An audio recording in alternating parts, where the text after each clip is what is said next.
Coach, it's been a wild day in terms of, games getting canceled and moved around and things like that. Just wanted to see if you've been in touch with Mississippi Valley State and if all systems are go for that, and then maybe just your initial thoughts on them as a team. Yeah, from all indication, first of all, hey, it's great to see everybody. Um, yes, all indications are, Curtis, that we're playing Mississippi Valley State, and we're preparing for them. So, yeah, we're planning on playing the game. Initial thoughts, they got a really talented player at the guard. The coach's son, Lindsey Hunter's son, is a really good scorer. His numbers last year, can shoot the three. And, usually a player makes his biggest jump from his freshman to sophomore year. And obviously Hunter had a great freshman year. And, so he's obviously been a focal point of our preparation. And then they also have a lot of junior college transfers, meaning guys that have, at least 2 years of experience outside of high school basketball. So, and they play really, really fast. I mean, they try to get the ball up and score in the first 12 seconds. 50% of their shot attempts after a made basket are within the first 12 seconds, and like 80% after a missed shot, and they've secured the defensive rebound. 80-some% of their shots are within the first 12 seconds. So transition defense is going to have to be a must. Coach, you mentioned Coach Hunter's son. In your experience playing a coach's son like that, what do they bring to the table? What makes them difficult to play against? Well, I mean, I don't know if there's necessarily a real theme, Hutch, as far as, I mean, there's been a lot of great father-son coaching combos in college. I mean, it's going to date myself, but even, Al McGuire and his son, Allie. Allie was more of a pass-first point guard for Marquette. Billy Allen and Sonny Allen, when Sonny Allen was coaching at Nevada, and Billy Allen led the nation in assists. Jerry Tarkanian's son, Danny, was a guy that broke all types of passing records as an assist guy. And then there's been other coaches that have sons that have really scored for him. Press Maravich and Pete Maravich. Those are just some that come off the top of my head. But, Lindsey runs a system that's a little bit like the pro offensive system in trying to score the ball quickly. And his son has a lot of confidence and plays that way, from an offensive standpoint. Bob?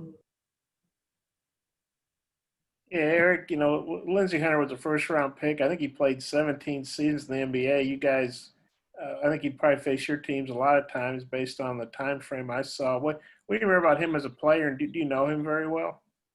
Yeah, I mean, I don't know him really well, but I do know him. Our paths have crossed a few times, and he had a great reputation as a player. He could score the ball, could find open teammates, was a great competitor. And anytime you last, more than 10 years in any pro league, you've got to be a great locker room guy. So for Coach Hunter to play that many years in the NBA, I'm sure that especially towards the end of his career, he was a great locker room guy and a guy that understood team chemistry and had an incredible work ethic, and was a great, we know he was a great player, but also had to be a great practice player to last that long in the league. I know you said last week it was getting hard, staying with all the practice, no games. Now that a game is finally here on the horizon, how do you feel? How do you think the team feel? Do you think you guys are ready to start playing? I mean, first of all, we had our most spirited practice today, and it was short. So yes, I think that they are excited to play, man. I mean, there's no doubt, they're hungry for other competition. I mean, they were fired up to practice today. I can say that. I don't know how we're going to come out on Wednesday, but I know that today we were maybe it was because they knew they weren't going to have a long practice and didn't have to deal with me for a long period of time today. But they were spirited. They're hungry. They want to compete. It's upon us. We got to, now it's just about going out and trying to produce. And Ken Palm rates Mississippi Valley State the last team in the country, I guess, in terms of power ratings. What are your feelings on that? I guess I haven't really read that. Well, Scotty's real good at analytics. He emailed me something about it. So now that I've told you about it, what are your thoughts on that? I mean, look, we got so many new faces. We haven't played a game, and I mean, we got to figure out who we are. I mean, that's a really, really important factor for us right now. Is number one is to play a game, because as we've already talked on this Brady Bunch Zoom, that the bottom line is there's games not happening. So we just want to play. Like let's get to Wednesday. We still have another COVID test tomorrow. Like let's get to the game. Let's play. Let's get a jump ball, and that's all I'm really concerned with right now. Okay, I got some more, but I'll turn back over to Mike first. Nate? Yeah, with the must use for substitutions. I mean, do you look to sub more in the opening game like this and have a bigger rotation than you normally would and do a lot more evaluating? I don't think so, Nate. I mean, like the object of the game is to try to win on Wednesday night. The only thing we're trying to figure out is how do we get a win, and then as the game's progressing, I think you just got to see who's playing well. With the pace that they play at, like transition defense is going to be, really important. I told the guys, like, if you're jogging back on Wednesday, you're probably going to end up sitting next to me. That you got to sprint back in transition defense, and I'm certainly not going into any game thinking that we're going to do anything other than like who's starting number one, which I told them I'd like to tell them who's starting by tomorrow, by the end of practice. And then so that when they come into shoot around on game day that they have it already in their head. They don't find out when they come in the locker room on game night. But yeah, I think right now it's, a starters, who's the first guy off the bench, who's the second guy off the bench, maybe who's the third guy off the bench. And then from there, the game's going to dictate, the rotation. Thanks. Jordan. Hey, Coach, got to ask you about your move into the pool house. I saw Danielle posted this very elaborate video, and it looks like nice digs, but how tough are you to deal with, whether you win or you lose, that this move is very necessary? Well, Jordan, I did not know that she was going to have somebody come and film that. I did not know Barstool was going to pick it up. I guess the people other than me, Jordan, are probably the best to, I think I'm like really, really cool and really, really sweet when we win. I didn't really understand, why I need to be punished if we win a game. That was really confusing to me. I was already at work when Danielle put that out. So, tonight after my radio show, like, we're going to have a really serious conversation on why, if we win, I can't stay in the house. I don't understand why I can't sleep next to her. If we win, I don't understand why I can't be in the same house. But having said that, she, her rules rule the house. So I got to go with what she said. Now, after a loss, I get it. Like, it was the same way when I was growing up. When my dad's team lost, I knew, do not go anywhere near him. I guess as an older man, I should probably be a little bit better to deal with after a loss, but I'm not. Alyssa. Hey, Coach, good to see you. Hey, I want to follow up a little bit on what Nate's saying. I know you played roughly the 6-7 guys last year, kind of two others here and there. But ideally, with the depth that you have, how Alyssa, many guys? that's a great way of putting it. How many guys would you like to play throughout the year as you continue to learn on your team?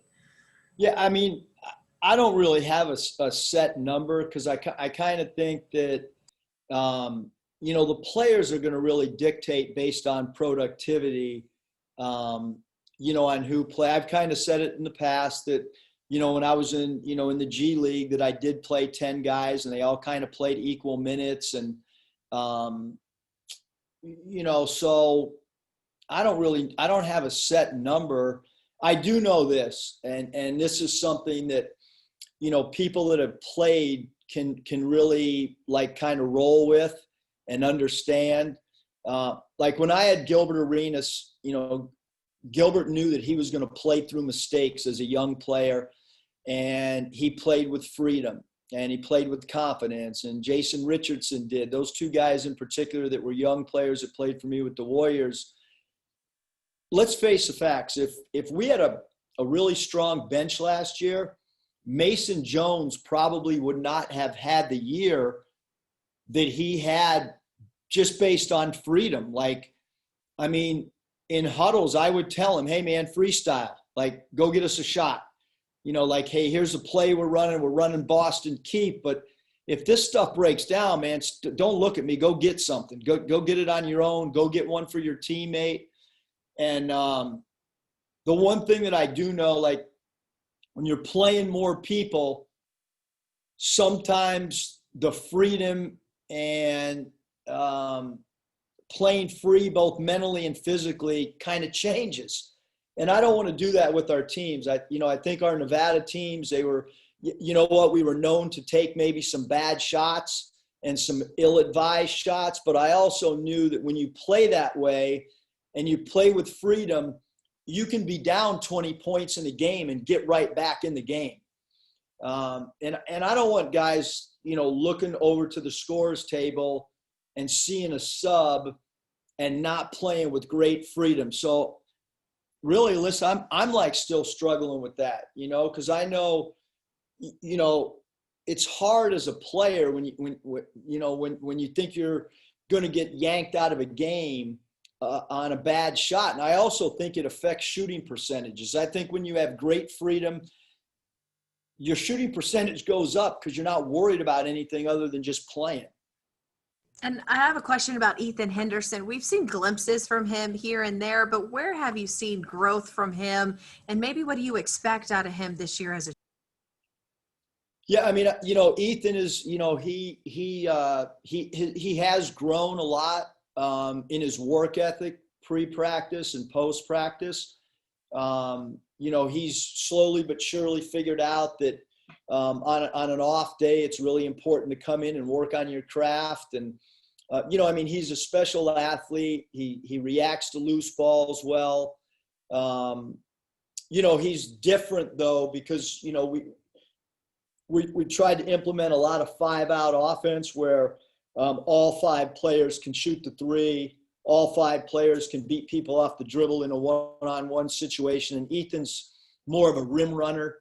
And maybe we play a little bit more with a 4 out and 1 in when he's in. So we've kind of, we started off with an all 5 out offense. And as we've gotten closer to the games, we went back to some of our transition offense that we ran last year called opportunity break instead of our 5 out that we call spread, to try to make Ethan feel maybe a little bit more comfortable than in our 5 out spread attack.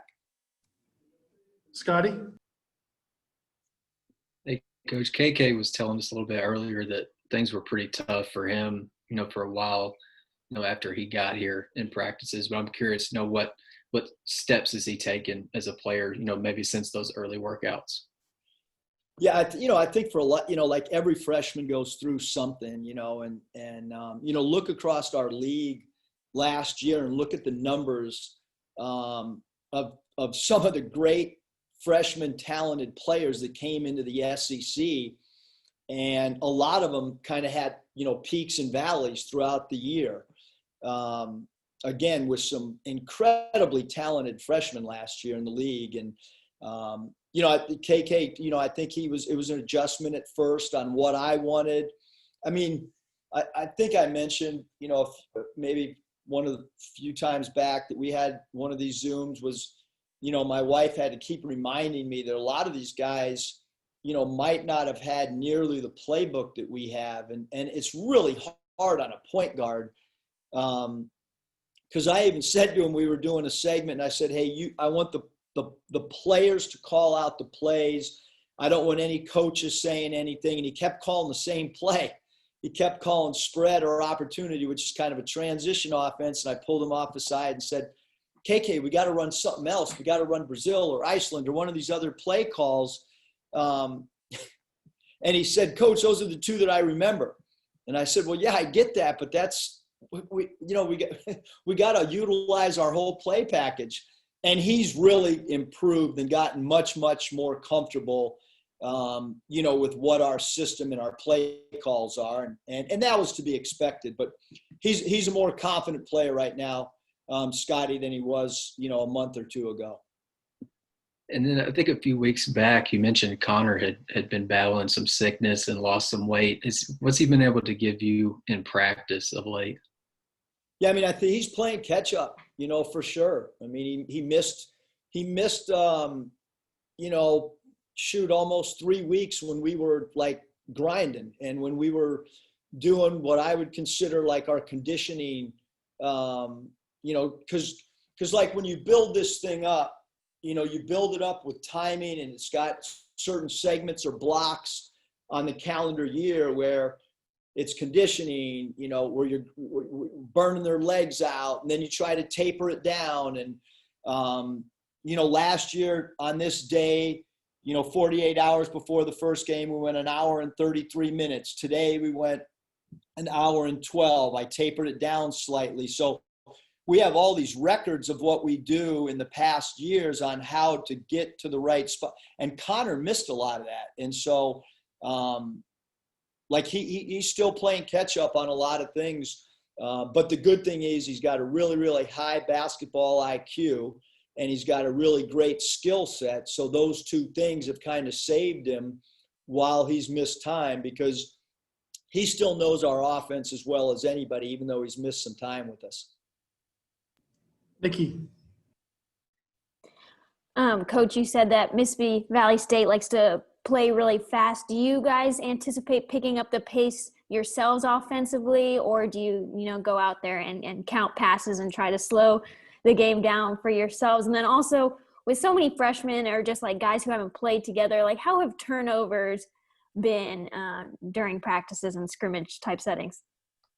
Well, first of all, Nikki, I think that, there's times where we've needed a helmet in practice on the sidelines because we are turning it over too much. I referenced the Bad News Bears a few days ago, just with the turnovers and, but I think that though, especially the 4 younger guys, they continue to get better and better. And Moses really hasn't turned the ball over that much. And Jalen Williams has been a real surprise in how he's picked up our terminology. And then I think the 2 guards, there's just all this stuff heaped on your shoulders and it's all new. And so I think that it's hard. It's just like a quarterback, a young quarterback with the football team. Or if it's a catcher and he's trying to help, with the pitching. Yeah, it's hard on certain positions and especially for young guys. But I think both KK and Devo have continued to grow every day in understanding that we want a shot on goal. We don't want to turn the ball over. We don't want live ball turnovers. And I think they've continued to, to pick that up. And then your second part of the question, Nikki, we're not putting the brakes on, transition offense. If Mississippi Valley State wants to run, we're going to run. Like, we're not going to change who we are. We do want to have great transition defense, but that doesn't mean that we're not going to send guys to the offensive glass. We're still going to go to the offensive boards. We're still going to be aggressive in our dribble drive. We always count passes, but we count passes more so to try to encourage team basketball and the ball going from first side, second side, third side. But if someone is open for a quick 3-ball, like we shot last year with Mason or Isaiah or Desi, we want the quickest, fastest, best available shot that we can get. Are you excited to remind fans that you don't call timeouts and that you only play man and all that stuff? I mean, I hope we don't have to call many timeouts because I think that's part of conditioning. I mean, if we call a early timeout, that's not a good thing. So if someone's listening to the game on the radio or watching it, and we call a timeout, it's probably not going to be a real pleasant timeout. If the other team calls it, that's one thing, but I'd like to save a whole bunch of timeouts so that when I'm done coaching, I got this humongous amount built up in my timeout chest. What was the second one? The timeouts? Just giving fans a hard time. Okay. Randy. Coach, how will you determine the minutes, and then will that help develop units, these minutes? Yeah, I mean, I think that, we've been practicing for so long that the minutes that are put out, at least in the, like in the first game, are going to be minutes that have been earned and deserved through practice. That's why, I've said it, quite a few times that like we're charting makes, misses, turnovers. We call them no-goes. If you don't go to the offensive backboard, that's called a no-go. That's charted. We're charting defensive blockouts because we know how bad we were last year in blocking out. So that's being charted. And the guys get all these stats every day. So, we're not going to hand out minutes. We've tried to do combinations, for the last 5 months or whatever. We put, even today's group is not going to be tomorrow's group that was in the first unit because we've been trying to play guys with different combinations, see which group rebounds well together, see which group's a high turnover or low turnover group together. This is not, fourth grade YMCA or fourth grade Boys and Girls Club or CYO. Like, you got to earn your minutes and you go play them. And if you want to develop, we'll see you an hour before practice, or we'll see you an hour after practice. Or I know if you want to develop, you'll get in on an off day and really develop your game. I've got time for one follow-up. Mike, where do I have? We've already practiced. I got all day. You say Bob? I couldn't hear very well. Yes, Bob. Okay, I'll punch you in here. Eric, obviously Justin Smith the other day in the red white went 3 for 3 on threes. Small sample size, but how's he been doing in practice? I know you said you've been charting everything. How's he shot 3 balls in practice? Yeah, Bob, I think that, Justin's really improved as a shooter. I think his mechanics have gotten better. I also, maybe more importantly than anything, number one, he's got a ton of reps up on his own. I mean, he's in here all the time getting shots up. But I think maybe, most importantly is he looks like he's a more confident shooter right now. And, he knows that we need him to take open shots from free when his feet are set and he's open, just like all of our guys. I can't remember if we asked you about your mom the other day or not, but that was a legit letter from her talking about your team. And she actually, like, you sent her tapes to the games, or how does that work? No, I don't know where the tape thing came out, but the game was, what was it on, Mike? It was streamed on on ESPN Plus or SEC Plus. So she actually watches the games and sends you notes? I mean, that was legit? She watches anytime we are on the internet, TV, whatever, she is watching. That is a promise. It's great for her too, because San Diego's 2 hours different, so she can be watching the game, and still it's not even dinner time yet for her. And her handwriting's impeccable. Did you? What do you think? She probably wrote that letter before she had a glass of wine. Okay. And then with Danielle, she was joking today. It was a funny video, but she's not really going to make you sleep out in a pool house, is she? That was a joke, right? I don't know. Like literally, that thing went out with. I don't know. I do think there's some truth to it, because she hates when I have Sports Center on. She hates when I call Anthony Ruda, even when I'm in the other. So it might, like, I'm being real now. Like, I know I joke with you guys a lot, but like that might be real. Like, she might not let me in the house. I might go straight from the garage out there. Honestly, she hates being, late at night. She doesn't like me talking. And I'd ask her questions in the middle of the night. Like, what'd you think of our pick and roll defense, Danielle? Did Adriel Bailey box out enough? So I don't think she wants to hear that at 2 a.m. It looks like she wants you to do laundry. I do that anyhow. She doesn't have to ask for that. Okay. I'm a good husband. I'm good. I do a lot of little things like that. I'm a good team player. I have a lot of intangible things that don't show up in the box score, like laundry. Okay. My laundry game is good. Okay. You fold too? Thanks, Coach. Appreciate your time.